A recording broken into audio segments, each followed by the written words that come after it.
Siverton Falls in North Dakota is a broken diamond, forgotten by the plains in the bitter wind. Winter here is as long as an endless night. With snow falling every October and lingering until April the next year, the townsfolk have long grown accustomed to living with storms after all. Those who take root on this land where -20°C is the norm are either indigenous, people with unyielding grit in their bones, or strangers fleeing the hustle and bustle with their own stories. But no one could have foreseen that this winter storm, accompanied by a polar vortex, would become the deadliest trial the town has faced in half a century. It would also tear open the dust-covered corners of everyone's heart, allowing kindness to grow into the toughest vines in this frozen world.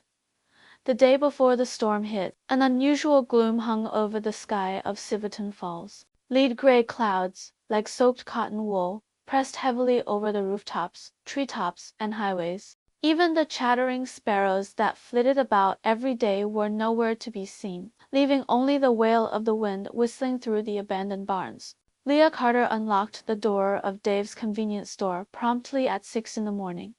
The wind chime on the door tinkled, but it could not dispel the chill in the air. The store was a legacy from her father Dave, the man who always wore a plaid shirt and had deep crinkles at the corners of his eyes when he smiled, had passed away in a flu outbreak 3 years prior. He left Leah with this small store that had stood for 20 years, and a house full of childhood memories. Leah lifted the lid of the thermos behind the counter with practiced ease, and the rich, roasted aroma of coffee beans wafted through the cold air. She wiped the thin layer of dust off the shelves and checked the milk and bread in the freezer. The town was small, and the convenience store was never a booming business, but it was steady. It earned her enough to make a living, and served as the town's supply hub. Shortly after 8 o'clock, a meteorologist's urgent voice came over the radio, tinged with an unusual sense of anxiety.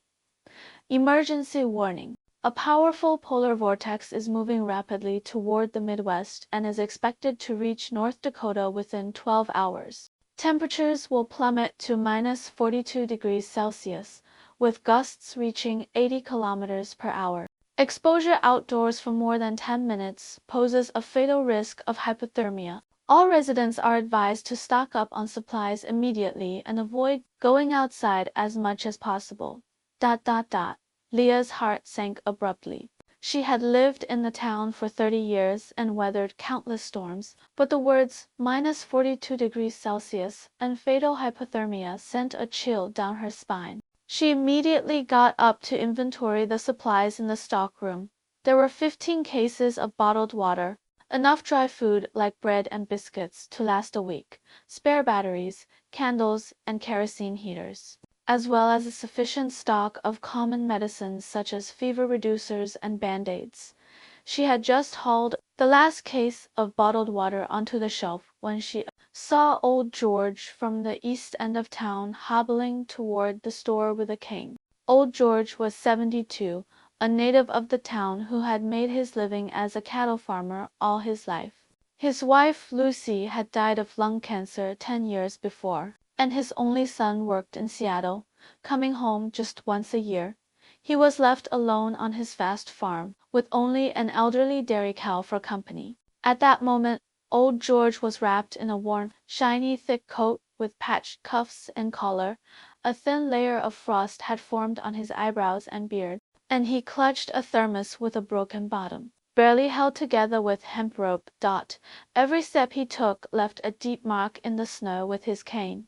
"Leah, kid, you got any hot coffee?" Old George pushed open the glass door, and a gust of cold wind mixed with snowflakes rushed in, making him shiver uncontrollably. Leah hurried forward to support him, leading him to a seat near the counter, and handed him a cup of freshly brewed hot coffee. "Uncle George, what are you doing here?" "The radio's been blaring warnings. You should be at home keeping warm." Old George took the coffee, his rough hands trembling slightly from the cold. He took a sip, and the warm liquid slid down his throat, finally calming his shivers. "My coffee maker broke. I only ever knew how to use that old one after the missus passed. I thought I'd fill up a thermos here, and and buy some candles too." My farm's far from town, and I'm scared I'll have no light if the power goes out." Leah nodded, lifted the thermos behind the counter, and filled old George's flask to the brim. She then grabbed 2 large packs of candles, a box of batteries, and a handful of chocolates from the shelf, pressing them into his hands. "Take these, they're on the house." Old George waved his hand hastily. "I can't do that. You need to keep this little store running. It's fine." "Uncle George," Leah smiled, thinking back to her childhood, when Aunt Lucy would always bake her chocolate chip cookies, and old George would take her to the farm to collect eggs. "You and Aunt Lucy did so much for me back then. This is nothing. Hurry home. Take your time, and stick close to the eaves to avoid the wind." Old George gave Leah a grateful look, slowly stood up with his cane, and warned her, looking back every few steps, "Leah, close up early, too. Lock all the doors and windows." "This storm's gonna be something fierce," Leah agreed, walking him to the door and watching his figure disappear into the wind and snow before turning back to the store, quickening her pace to organize the supplies.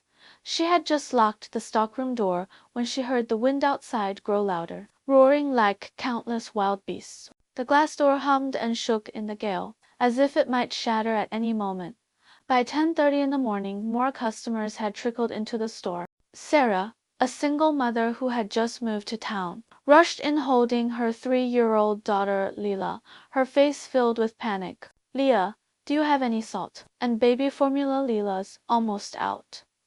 Sarah had divorced her husband the year before and moved to Siverton Falls from Minnesota with Leela, scraping by on odd jobs at the town's diner, living a hand-to-mouth life. Leah quickly grabbed a bag of salt and a can of baby formula from the shelf and handed them to her, plus a few packs of baby wipes. "This is the last bag of salt, and I have 2 more cans of formulatic. Them all. You can pay me after the storm if you don't have the money now."